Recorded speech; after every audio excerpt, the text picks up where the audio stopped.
Okay guys, welcome to my first review video on my author channel. It's a little different, well, not that much, but it's a little different to my book club videos because book club is obviously a book that we would have hopefully read together, whereas these reviews are books that I've, just continued to read and, want to let people know what I thought about them. So it's going to be a bit weird if you watch this video after the book club video, because this video is in fact based on, or is going to be about, Children of Virtue and Vengeance, Shiny, which is of course the sequel to Children of Blood and Bone, which I discuss in my book club video. So for those that have not read it, really briefly, Children books are based in and around Nigeria, and the idea that magic has been stolen from various types of people, and they're on a fight to return magic to themselves so that they can fight against oppression by their own people. The main character is called Zelly. In this book, she's now kind of the leader of the Reapers, one of the 10 clans of their world, and she is fighting to basically save her people from the persecution of others, as well as learning about and growing into her magic and all, and the oppressors who have also got magic as well. This book it's really good. I enjoyed the first one immensely. I mean, it was different, as I already said, or as if you watch that one, what I've already said is that it was an eye-opener into a culture that I hadn't been familiar with before, and it was just it was decently written, well paced. There was action after every chapter. There wasn't a lot of dilly-dally. You got to the point fairly quickly, which was really awesome. With this one, it ends incredibly, and that sounds a bit weird because it's like, oh, the best bit is at the end. Not in that way. It's just, it ends, yes, as a cliffhanger to book 3, but also almost an internal feeling of fear of what is to come. And if that was, the intention, then, thumbs way up to Tomi Adeyemi for doing so, because I cannot wait for the 3rd installment, because I need to know what has happened to these guys. In the same breath as Children of Blood and Bone, as I said, really well paced. It just kind of jumps from one thing, not one thing to another, but from one thing to the next, to the next, to the next, and making sure that you are really involved in that kind of involved in their world and what they're feeling. Zelly's struggles with death in and around her, love in and around her, friendships. It's a constant battle, and that is not wonderful, but it's wonderful to read and understand and go through those motions with her. So generally speaking, as sequels go, I'll give it, if we're going to do stars, I'll give it, say, a 4 out of 5, because it didn't get better overall than the first one, but it didn't get worse, and that's always good. And as I said, it ends on, a notable cliffhanger. Girls and guys too, if you're listening, Inan, when is someone gonna kill him? Okay, when is someone gonna take him out? Because he's getting on my nerves. Okay, as I said in the other video, where did he think that he was able to have his cake and eat it by both trying to eradicate, destroy magic, and still be with the girl that he loves, which is Zelly? Okay, so we've moved on from that. They've kind of accepted they can't be together. But this constant back and forth of, oh my gosh, the royals, the Kositan, the Titans, they're right. But I can't, but I shouldn't, but I should, but I can't. It's like sometimes there are things that are absolutely obvious that you shouldn't be doing, my guy. You shouldn't be doing them. So why are you doing them? The Queen is an absolute terrorist, okay? She needs to be taken clean out, all right? Let's get real with it. She needs to be taken clean out, all right?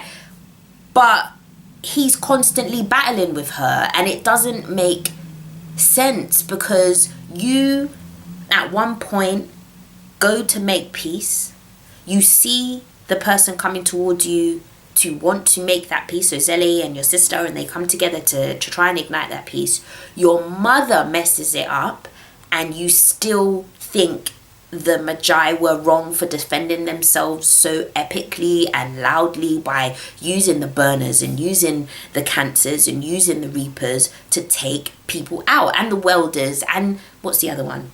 The welders do grounders. The grounders do earth, and the welders do like metal and iron and stuff. So yeah, and I want to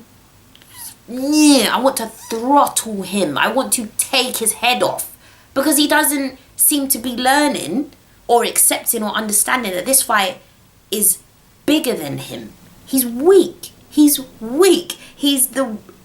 has no backbone. He has no resolve. He doesn't listen and observe what's going around him and make his own decisions. He's too manipulated by his mother and other people around him, including Ajore, so we're moving on because I've gone into a little rant. Ajore, I didn't get that his family were killed by Magi, but upon the order of the queen. He knows the prince didn't know, but wants to kill the prince. Yeah, that's it. But wants to kill the prince. I get wanting to kill the queen, but you've now got a friend in a high place. Surely you could have helped kind of rectify your situation. But then on top of that, he comes out as a welder, so he can manipulate iron and steel and whatever else other metals they have. That doesn't make him sympathetic to the Magi.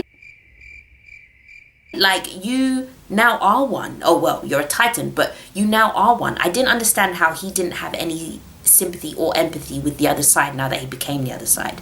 And that was constant in the fact that the Cositan and the Titans, forgive me if I'm not saying that right, but none of them, having been given this gift, understand or even care about the Magi having wanted to get it back for so long. They're all just using it to hurt them, and that's horrific, absolutely horrific. Amari, so Amari once again is the princess of the land. She's Anand's sister, supposed to be Zélie's best friend, supposed to be Zayn's girlfriend, but betrays all of them. And I actually had enough. Like, she went into the dreamscape with the brother to try and talk peace. Okay, cool. I was down for the fact that you wanted to try a way that wasn't violence. I dig it. But you couldn't see that it wasn't working. Your brother, basically, she had to feel before she listened.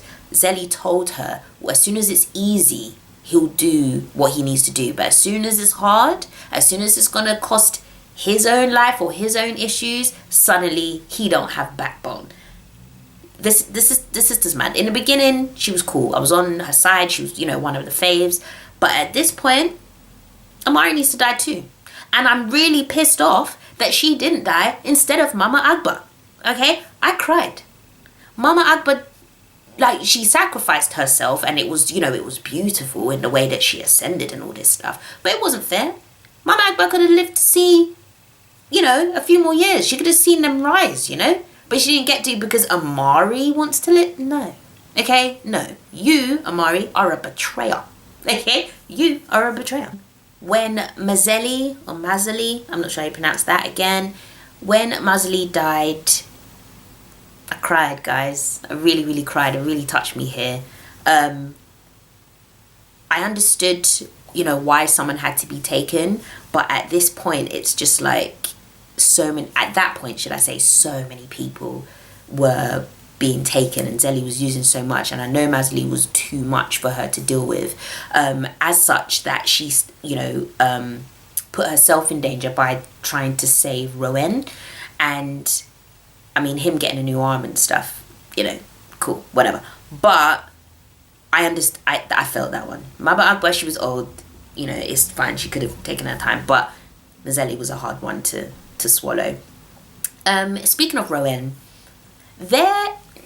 his part in the story, as well as he and Zélie's relationship, I feel is kind of shoehorned in. He appears when needed, which is fine, but then where is he all the other times? Yeah, I don't really get him He seems to be really authoritative and powerful amongst his crew, but then doesn't really do much else other than stop them from hurting them. He doesn't really help do much else, or at least it's not shown what he did. It's just kind of, yeah, he brought the crew and he saved us, and that was it. So I'm not really a fan of that. Not that I'm not a fan of him, just how he's been written isn't great.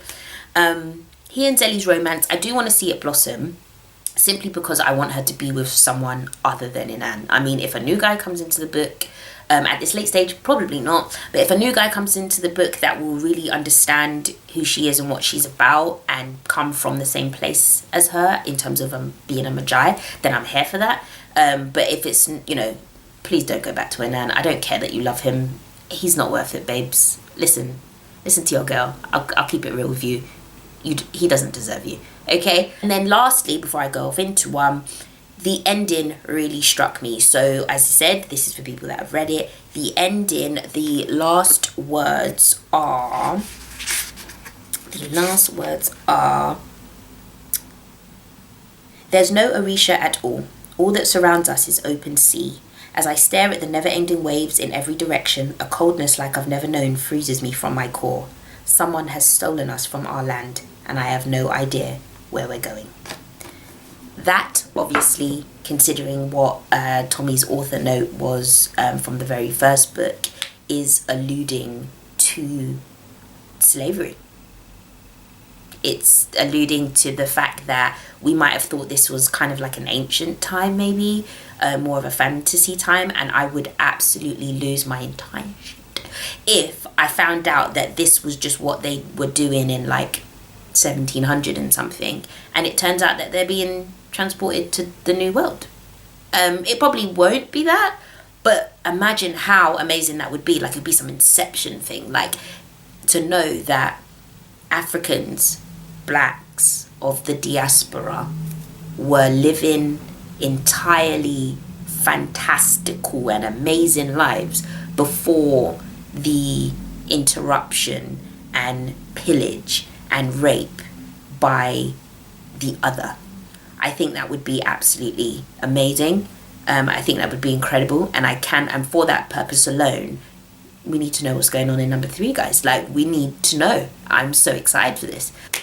Children of Virtue and Vengeance by Tomi Adeyemi. I'm so happy that I finally got around to reading them. For those that have read them, let me know in the comments what you think of the characters and the plot and what went on. The imagery is great. How she describes like how they use their magic and the powers and how it gets together to, 2 different types of magic can weld together to create different things is amazing. But I thoroughly enjoyed it and cannot wait for number 3. Yeah. Hope you enjoyed it too. Bye.